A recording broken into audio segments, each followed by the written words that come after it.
بسم الله والصلاة والسلام على رسول الله. ان شاء الله تكونوا كامل بخير البنات. اليوم في مطبخ النيلية جبت لكم كيكة بذوق الشوكولا بزوج حبات تاع بيض فقط بحجم عائلي، تجي اقتصادية وتجي طالعة وتجي مشربة، تجي ما شاء الله في البنة، يعني بنتها من أروع ما يكون، وخاصة لعشاق الشوكولا. نقولك إذا جربتي هذه الوصفة أكيد راح تعتمديها ومستحيل راح تزيدي تستغني عليها. وهذه الكيكه اللي راح تحمر لك وجهك قدام ضيوفك او مناسباتكم، كيما رانا مقبلين على نتائج تاع البكالوريا، ان شاء الله ربي يوفقهم ونشوفهم في اعلى المراتب يا رب.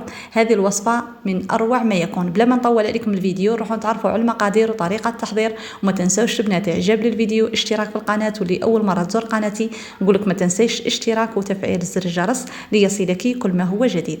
نجيب هنايا في اناء زوج علب تاع كريم ديسير بذوق الشوكولا يكونوا بدرجه حراره المطبخ. بنفس العلبه تاع كريم ديسير راح نكيل بها زوج سكر يكونوا مش مملوئين جيدا، ونضيف عليهم زوج علب نتاع زيت ثاني يكونوا مش مملوئين جيدا كيما راكم تلاحظوا، ونضيف ثاني زوج علب نتاع حليب بدرجه حراره المطبخ مع زوج حبات تاع بيض بدرجه حراره المطبخ ثاني، ورشه تاع ملح اللي هي ضروريه في الكيكه تاعنا.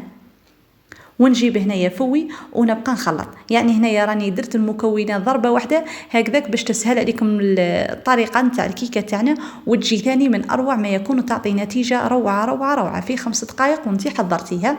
وهنايا بعد ما خلطت بالفوي فقط يعني بدون ضراب كهربائي، نبقى نخلط حتى يتجانس كامل هذو المكونات تاعنا، ونتاكدوا باللي الحبيبات تاع السكر كامل ذابوا بهذا الشكل كيما راكم تشوفوا. يعني هنايا ما تدي لا وقت لا جهد، في 5 دقائق وانتي حضرتيها. هنا بعد ما تجانس الخليط نتاعي وتحصلنا على هذا القوام راح نضيف النواشف تاعنا. جبت هنايا كاس نتاع فرينه بعد ما غربلته اكيد، سعه الكاس 220 ملي. ضفت عليه هنايا ملعقه كبيره بومبي نتاع كاكاو بني من نوعيه جيده، وضفت عليه هنايا زوج باكي تاع خميره كيميائيه ما يعادل الوزن الباكي الواحد 10 غرام، يعني المجموع تاع الخميره الكيميائيه 20 غرام. وهنايا نبقى نخلط بالفوي كيما راكم تلاحظوا، نخلط في الوسط ومن بعد في الاطراف هكذاك باش هذيك الفرينه تاعنا تتجانس مع الخليط كيما راكم تلاحظوا. وهنايا اهم سر في الكيكه تاعنا هكذاك باش تجي ناجحه معنا وتجي طالعه وما تهبطش معاك في الفرن، لازم تعطيها المقدار الكافي في الفرينه نتاعها. يعني اذا خليتي القوام تاع الكيكه تاعك نوعا ما سائل، بعد ما ديريه في الفرن يطيب راح تطلع ومن بعد ترجع تهبط. هنايا تعرفي باللي الكيكه تاعك راه ناقصتها الفرينه.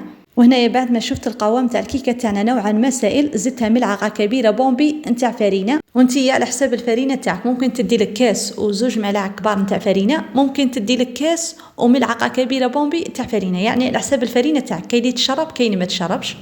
وهنايا بعد ما تحصلت على هذا القوام، هذا هو القوام المطلوب اللي نحوسوا عليه في الكيكه تاعنا. ضفت هنايا المكون السري والاساسي للكيكه تاعنا اللي راح يخليها خفيفه، اللي هي ملعقه كبيره نتاع الخل، ابيض ولا الاحمر، يعني من احسن يكون الابيض. وتبقاي تخلطي هنايا حتى يتجانس كامل هذاك الخل تاعنا في الخليط تاع الكيكه تاعنا بهذا الشكل.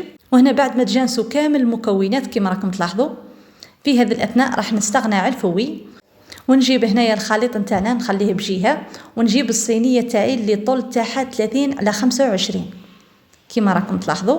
واكيد هنايا الصينيه تاعي راح ندهنها بالزيت، وانتيا كيما تقدري تدهنيها بالزيت وترشيها بالكاكاو، يعني راح تعطيك نتيجه ثانيه من اروع ما يكون. هنا راح ندهن الصينيه تاعي بالزيت في الاطراف والجوانب بهذا الشكل.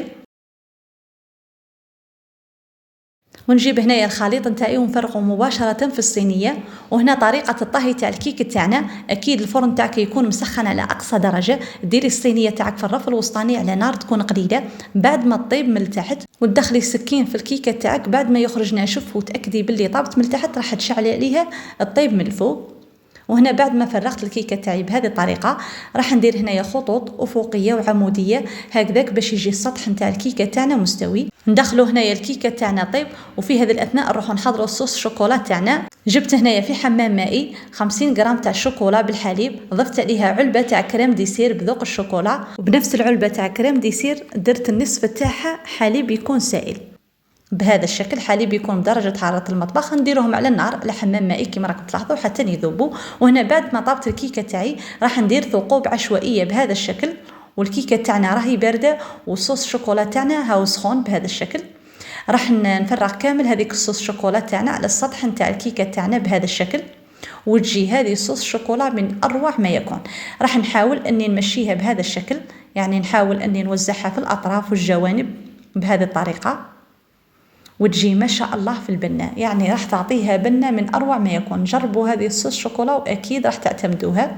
وهنا بعد ما سويت السطح بالظهر تاع الملعقة، نجيب هنايا حبيبات تاع الشوكولا اللي يكونوا من داخل بالكوفريط بهذا الشكل. والله إذا كان عندك كاوكاو يكون محمص وملح رقيق، كيما تقدري ديري نواة كوكو على السطح نتاع الكيكه نتاعك، او فيرميسيل تاع الشوكولا تجي ما شاء الله في البنه.